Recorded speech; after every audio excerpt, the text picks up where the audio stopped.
Hi,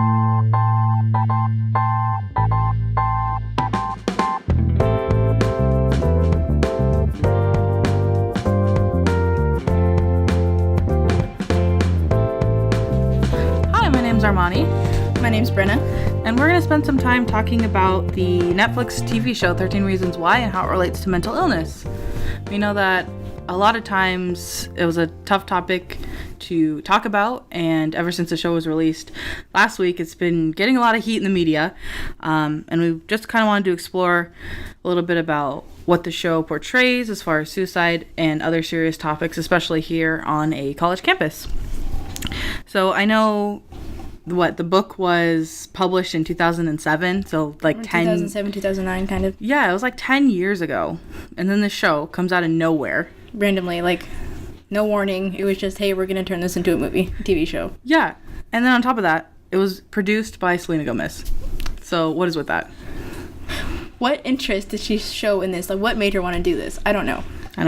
And that makes me very curious. Like, her of all people just came out of the blue. She's a producer now, apparently, so we're going to make this TV show about this book that's been published for at least 10 years.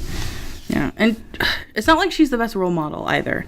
I know, this podcast isn't about her, but, I mean, I really feel like she took her fame and just tried to make the show just to make some money and to get attention. Yep. But, I don't know. It bothers me because the book was published 10 years ago, and it's referring to the serious topics of bullying, rape, slut-shaming, depression, and suicide. And it was released in a period of time now where we see a lot of that happening. Like, I'd say it's almost more prevalent today than I've seen it ever. Mm-hmm. And it's kind of ridiculous because in 2007, this book was, like, when it came out, was almost, like, scary to the public because it was showing these topics that people have never really spent much time talking about. But today, like, we're just bombarded with campaigns about being aware of mental illness and how to show support. But it's like the book doesn't, like, the book was good for its time, and now the TV show came out, and it doesn't well represent the issues, like, if you know what I'm trying to say? Yeah. What do you think about that? Well, I think you're right. I think, back when the book was published, suicide and stuff like that, it existed, definitely. Suicide has always existed. But it wasn't as, out there. People didn't talk about it. It was an issue they tried to ignore because it was a really bad issue. And now we're in a time where, like, hey, this isn't okay. Yeah, it's a serious issue. And yeah, it makes us uncomfortable and sad and depressed, but it needs to be talked about. And something needs to be done about it. And, the book, I felt like, was published to raise awareness in a time where there wasn't awareness for it. And now when there's so many campaigns and help and support for that kind of thing, the TV show just kind of seems like I don't want to say like out of place, but the timing was just so wrong. It is. It's definitely out of place. Well, because the book and the TV show, which pretty much copies the book almost exactly, follows the story of Clay Jensen as he kind of experiences his truth regarding Hannah Baker's suicide. I mean, he had a crush on her, so, I mean, that part kind of annoyed me. But, Hannah Baker made these tapes, 13 of them, to, I guess, demonstrate the 13 people and reasons why she ended up making this choice. And I mean, in a way that's kind of cool because that I think that was her best way of experiencing what she was going through. But at the same time, it's almost like she uses those tapes to get revenge on and gain control over the people that have hurt her and made bad decisions and, those kind of influenced her. It's almost like they're fueling her rage in a way. Like, yeah. Because, typically, I don't want to say this is the case in every case, but, typically when people commit suicide, they like to say why. This is why I decided to end my life, And that's what she did, but it wasn't for the purpose of giving them closure. It was for the purpose of saying, hey, you did this to me, you hurt me, and then this is how I'm gonna hurt you kind of way. Mm-hmm. And it's high school, I mean, when she committed suicide, every single person on those tapes already know what they did to her. Because only Hannah and the people on those tapes know what happened. They already know what happened. The tapes were kind of unnecessary in that aspect. And considering that they were only pointed towards her classmates and there was no closure for her parents, their daughter committed suicide and they still have no clue why. Yeah. But everyone else who heard her did. Yeah, could you imagine what that's like, though? Because there's a character, Tony, who is kind of like a mediator. And, I mean, he's real cute. But he doesn't... I don't know if he serves a plot purpose. Like, in the book, he almost seemed like he had a more important role than was demonstrated in the show. I mean, and I read the book a little bit after it came out, so it's like... It's a really long time ago. But... It's just so ridiculous to me, kind of going off that, because her parents are, like, flipping out because they lost their daughter, and she doesn't give any explanation to them. And they, like, and then in the show, like, she finds the parent, her mom finds a map of all these people, and that was when Hannah was mapping out who she was going to give these tapes to. It's like, what about her parents? They don't know. Yeah, like, they had to find out the hard way, like, when her mom found the list in one of her textbooks, they had to find out the hard way, and finding out the hard way, there's no explanation or context, and their only thing is like, hey, these people hurt my daughter, and they had no explanation. My problem, I guess, I'm on episode 12 of 13. I couldn't even finish the show because I just got fed up with the way that they were sensationalizing and glamorizing suicide and what she did. But I did finish the book because it was very well written.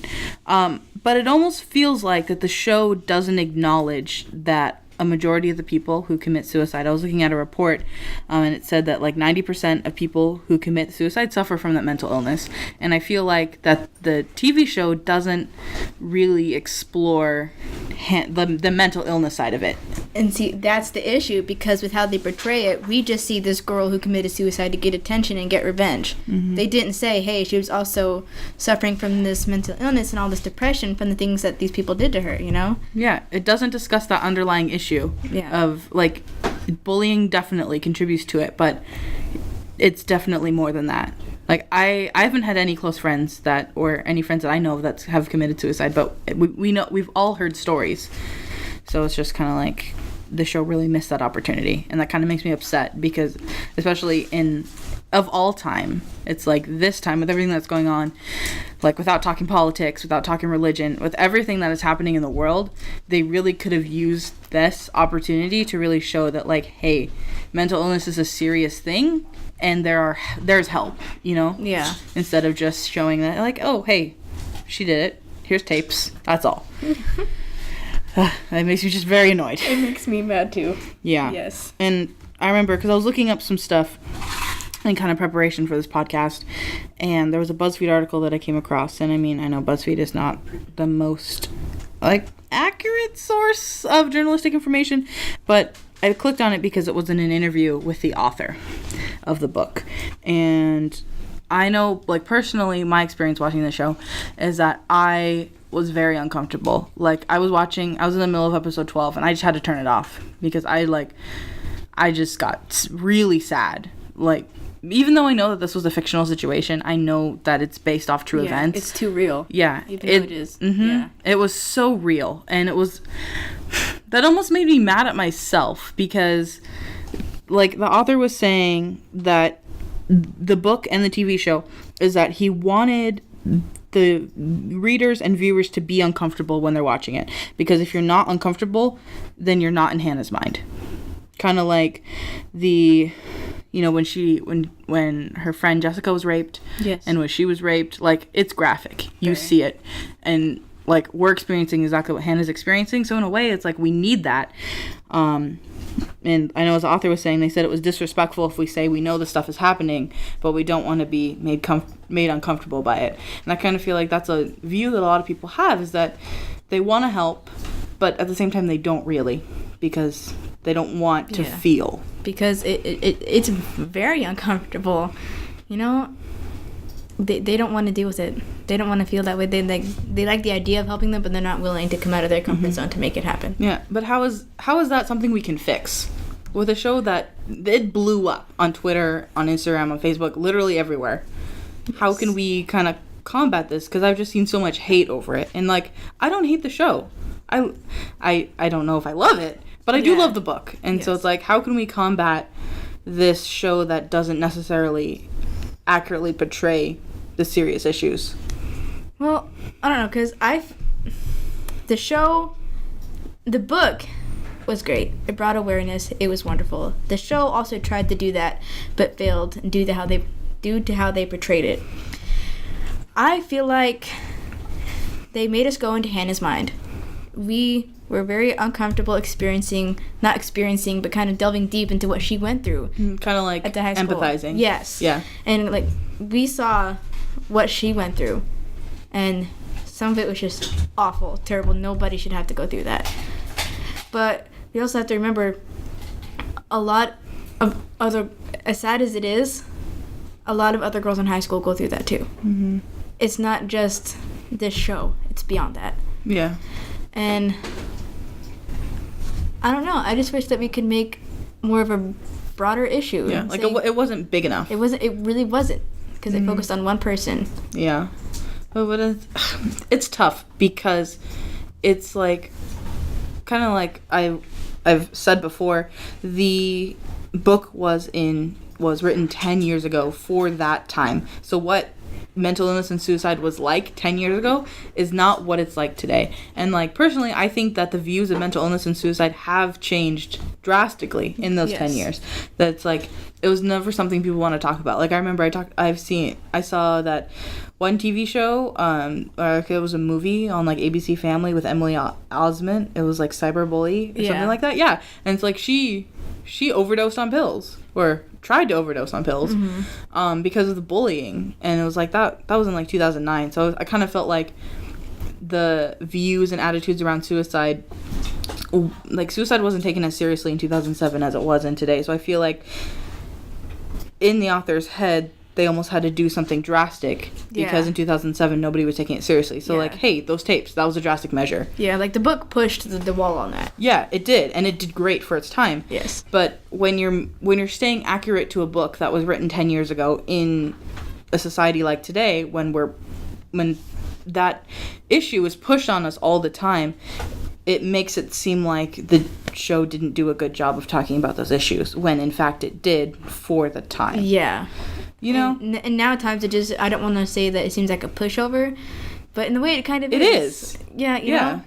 It's like they either should have written the book later or made the show earlier. Yes. Like there's too much of a time stretch between those two, because there's a huge disconnect. Yeah. And I mean, there's always going to be, like, people are always going to be hating on stuff, but it just seemed like an overwhelming negativity this time. Especially when the fact that we're more aware of it, and the idea of suicide and depression and stuff like that is already weighing down in the society because it's more open now. Mm-hmm. The show just didn't help with that at all. Yeah, and kind of going off of that, like, the media has been covering these difficult topics for a really long time, and, you know, I just, like, they're not necessarily always doing the best job, but as journalists, we know that there are specific rules to follow when we talk about suicide in our articles and a video, or whatever form we are choosing to talk about tell that story. We have rules that we have to follow, and I kind of wanted to read these rules off to you, and then we can compare it to the show to see what if the show did, like, if they actually followed those rules. And I mean, the show isn't a journalistic piece, but it's still a form of media, so I still kind of feel like it's apply. Even as a society, there are just common sense general things that we need to follow for talking about so this. Let me just read the rules here. So, like, number 1 is don't sensationalize the suicide. Now, how'd the show do that? That's all they did. Yeah, that's all they did. Okay. Yep. Okay, and then we got rule number 2, don't talk about the contents of the suicide note if there is one. She made tapes. 13 of them. And it made people go to these places so that they can kind of, in a way, experience it themselves. Mm-hmm. Okay, you ready for the third one? Yep. Don't describe the suicide method. Not only did they describe it, they showed it. They showed it. Okay. Report on suicide as a public health issue. They did not. Did not. It was more of a revenge piece on Hannah's part. Oh, yeah. Don't speculate why the person might have done it. Isn't that funny when every character in the entire show speculated about everything? Because of the tapes. Because of the tapes. Don't quote or interview police or first responder about the causes of suicide. I don't know if I really saw that one. I don't know. No. I don't think that was an issue. No. Okay. Describe suicide as died by suicide or completed or killed himself/herself rather than committed suicide. Okay. So in the tapes, Hannah is narrating the tapes. Mm-hmm. And in the beginning of, I think it was around the second episode, she was going around, and after the first tape that Clay was listening to, she said, okay, now you're ready for slide 2. Are you ready? And then she said something like, oh, wait, I'm still dead.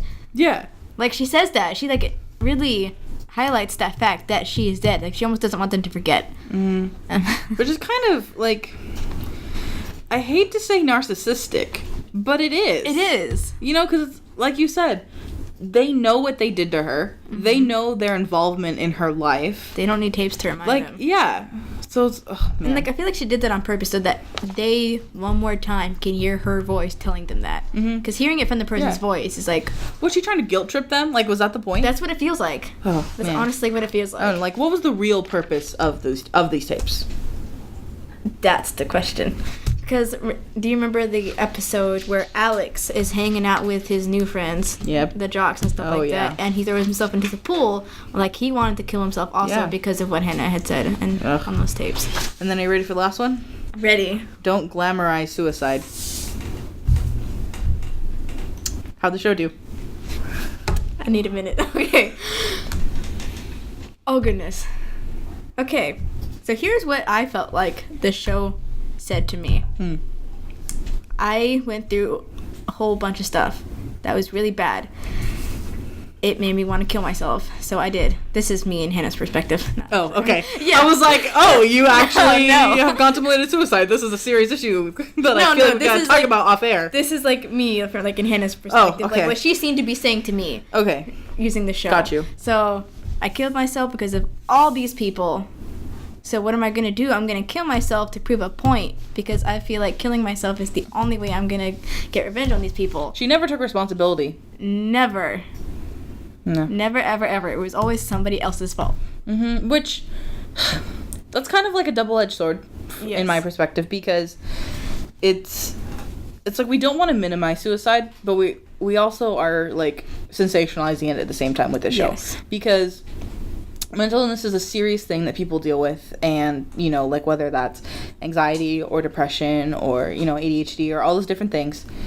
And this show almost like, I don't even know how to describe it, but it's like Hannah had to have been dealing with these things, and it was never talked about, and her parent, like, it's hard for me to believe that her parents didn't know, because it's like, I haven't experienced mental illness, but I would think that there would be at least some indications of some physical or verbal signs. There are signs, yes. Yeah, and it's like, I don't know how her parents never never saw any of those signs. Because the show seemed to indicate that her parents had, you know, an okay relationship with her. You know, it's not like they just weren't there.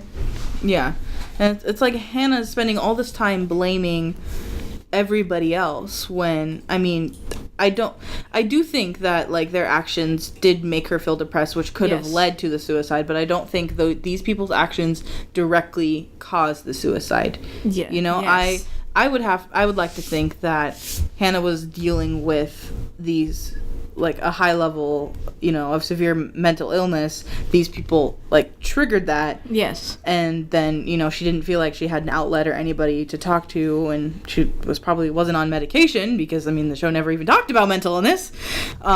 So she ended up committing suicide for revenge, for attention, and just out of mental illness. But her parents didn't know, her friends didn't know, and the freaking high school counselor didn't know. That part made me very upset. Because he just pretended to, like, not notice what all the kids were doing to her openly and publicly. Like when that list came out of who had the best and the worst ass and everything like that.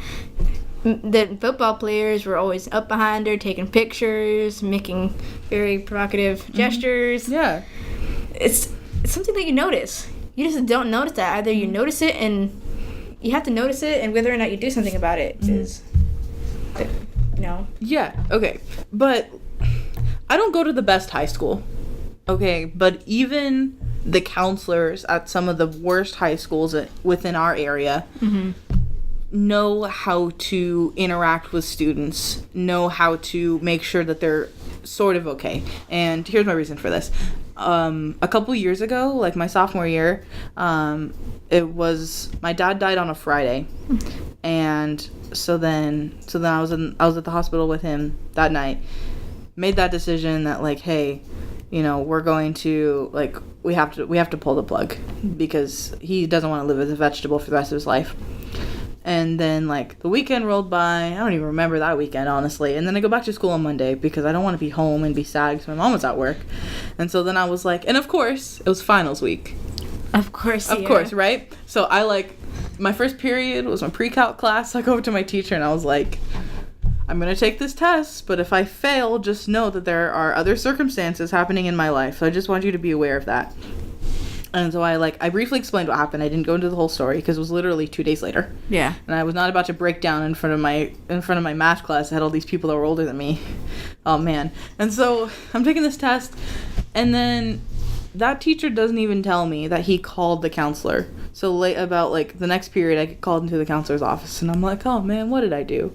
Like, what do they want me? Why do they want me? I want to talk about college, you know? Right. And this counselor, she was like, oh, your math teacher told me everything that was going on. I just want to know, like, I just want to kind of see how you're feeling. I want to make sure that you're okay. And if there's anything you need from me. Because she didn't push anything on me, which was great. But she was there. Yeah. You know? Yeah, and you know, teachers are really good at that because my sophomore year of high school, I was just in a rut. And, like, even just, like, me not being as talkative and raising my hand as much wasn't enough to make my teachers go, hey, what's up? Yeah. You know? So. And if public high schools, which aren't even good schools. Yeah, bad. Yeah. Yeah, bad areas don't get funding. That's a whole nother conversation. But if those teachers and those faculty members in that school notice those little things, you'd think that a person who has training in psychology and, like, mental issues and dealing with people as their job, like, physically gets paid a salary to be there 8 hours a day, even more, to notice these things, can't notice these things. It's unrealistic. Yeah. Like, that doesn't happen in the public school system. And that makes me very annoyed because, like, I'm not saying that if that counselor was more observant or talked to Hannah more that she wouldn't commit suicide, because that's the person's own decision. Yeah. But it could have helped her work through her issues. Yeah. You know, which in the long run might have prevented the suicide. Yeah. You know? Yeah. And that just makes me very upset. Me too. Yes. And like, oh, okay. Like, what did he even do? He didn't do anything. He just, like, creepily stalked the hallways and was like, Clay, come here. Or like, Justin, come to my office. Like, because I'm wondering, did the counselor end up listening to the tapes? I don't think so. Okay. I mean, I don't know, but I don't think so. So it's like, after the people did what they did to Hannah, she commits suicide. And then he just happens to notice these specific people. I don't think he's that stupid, but also I wouldn't put it past Selena Gomez. Hashtag this on Selena Gomez. The show triggered so many things. Like, I was doing research, and these are issues that I don't personally deal with, so my heart goes out to people who deal with these things. But I was triggered, like, emotionally, mentally, physically. Like, I was crying on my couch just because I know that people go through these things. So it's like, what kind of impact did it have on people who have actually tried to commit suicide, people who are thinking about committing suicide, people who actually deal with these issues? And that is such a good point, because when you watch the show, it's about suicide. A person who is suicidal is watching this. You know, media and the TV is highly influential to people, especially teenagers, which is who the show is directed towards. So a suicidal person is watching this. They're watching this person, hey, she's kind of going through what I'm going through right now. The show goes on, and there's literally no solution. The only solution that a suicidal person watching this sees is, killing themselves. That's the only solution that the show gives. And that makes me so mad because that is not true. And this show is basically just saying, hey, people kill themselves, but it's not saying, hey, yeah, but this is what we can do to help it, you know? I know, kind of unrelated, but it just reminds me of that Bo Burnham song from, what's that show? Make Happy, where he's like, kill yourself. You know, and it's like, that's awful, but at least he was raising awareness for the real issues. Yes. Compared to... It bothers me because the book was so good 10 years ago. But the show is not good now. It's so bad. Even though they're identical. Do you know what I mean? Yes. Oh, man, it's crazy how time can really, like, impact these people and impact things. It's just... I just have so many feelings, you know? And it's like... It's almost like it's a drama. Like, I mean, it is a drama. Yeah. But it almost causes so much unnecessary drama because, yes, the main topic is suicide. We know that. And we know that it doesn't talk about mental illness. But there's so many other themes that are going throughout the show, like rape, slut-shaming, bullying, that I feel like don't get the time that they need. It's like, yes, Hannah was dealing with all these things, probably, but it's almost like they focus so much on the fact of why she committed suicide. They didn't really take the time to, like, talk about, like, the real reasons, you know? Yeah, because nothing's going to get solved unless they try to, like, really look at the reasons, you know? Not the people. Yeah. It's almost like they should have take the concept of the book and made it, like, what it is, like in 2017 version. Yeah. Yeah, now that would be good. I mean, it wouldn't be good, but at least it would raise better awareness. It would have better suited the purpose. Yeah.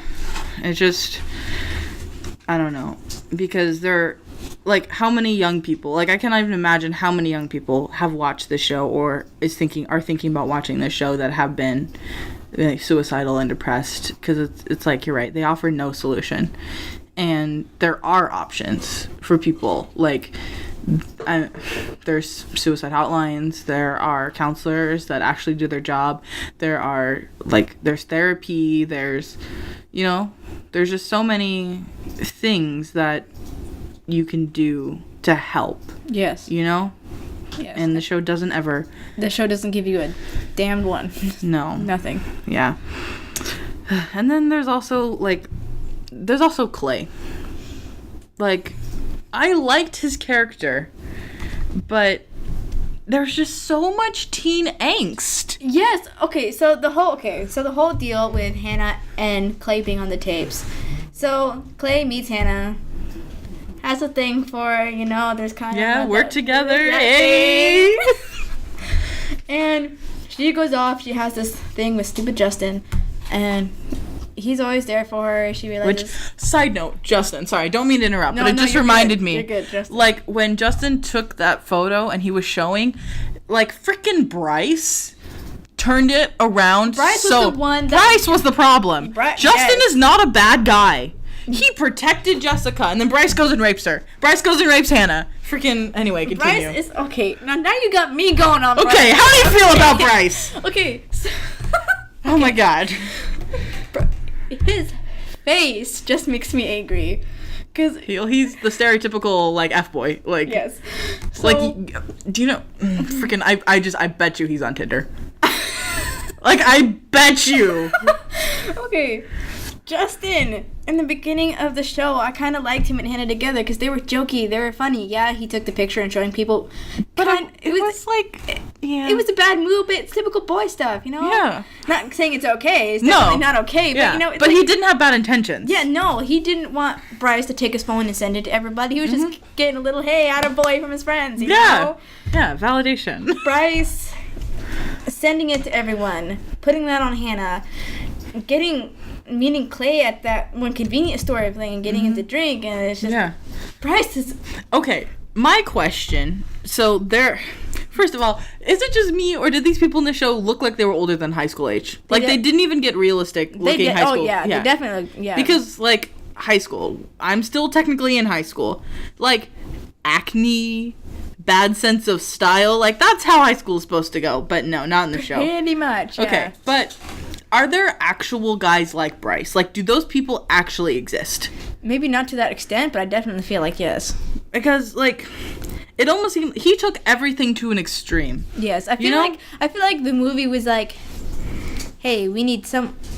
What was it that Hannah called Bryce? The chaos effect or something like that? Because she was talking about, like, the butterfly effect. Yeah. And then kind of turned it into, like, chaos with Bryce meeting Clay and stuff like that. And that's really what got all the bad shit going. Mm-hmm. So, I feel like, yes, there are definitely guys who look to make other people's lives more difficult. Mm-hmm. There are just people out there like that. But I feel like this show was trying to pour too much of that into one person. Mm-hmm. But then there's also the issues of Bryce was definitely an alcoholic. Yes. And I don't feel like that was adequately addressed either. No, it wasn't. Because that's a huge issue. Yeah. And then there's also the fact that he was also, like, very much into drugs. I mean, he smoked weed, which, I mean, is legal at the state level. Still not a good thing for when you mix people. it with alcohol, and then, like, he's also, they put the weed in Clay's backpack, and basically Bryce is a dealer. Like, there was just so much.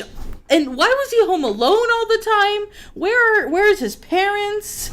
And it gives an unrealistic version of that type of person. Yeah, but then there's, like, the total opposite of, like, Bryce's character is completely unrealistic.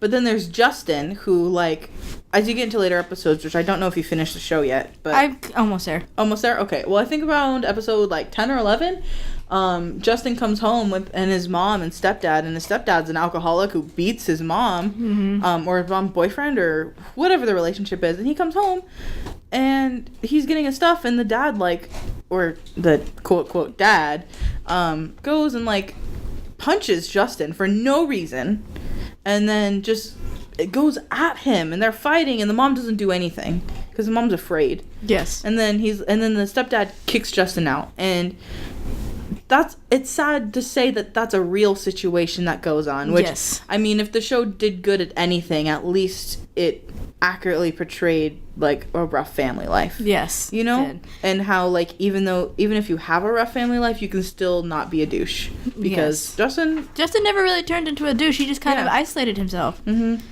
Just kind of poor Justin. I know, I feel bad for him. But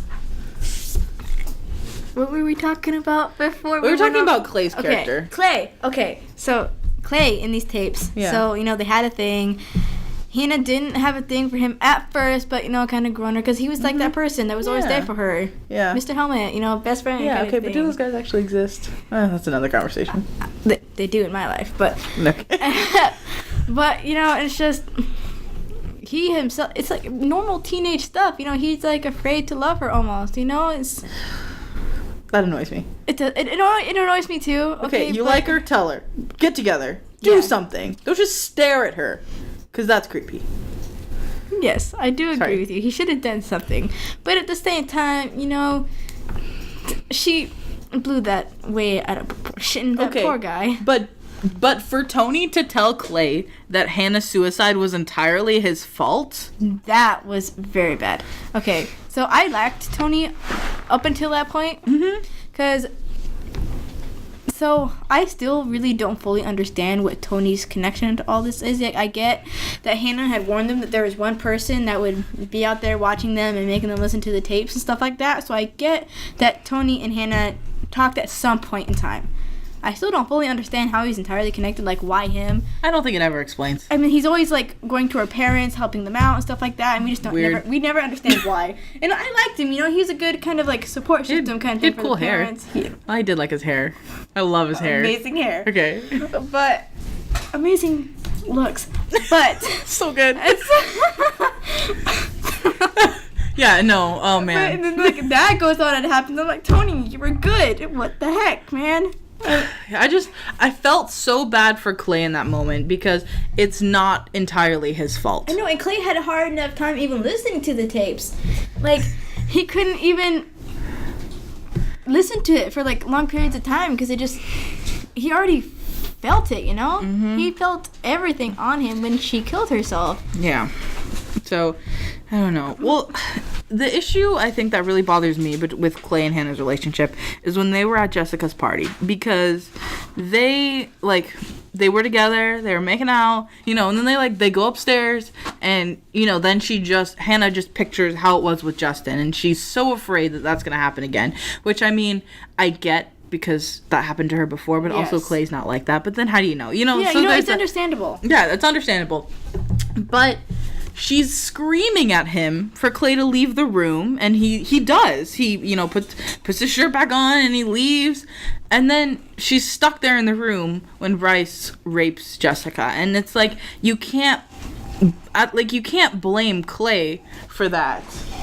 Yes. Because he respected Hannah's choice for him to leave. He's really the only gentleman in that show. Honestly. Yeah. But it's just... Yes. And now Clay's, really confused. Okay, we had a thing going and you're screaming at me. I don't know why, but you're screaming at me, so I'm going to leave because you're obviously upset.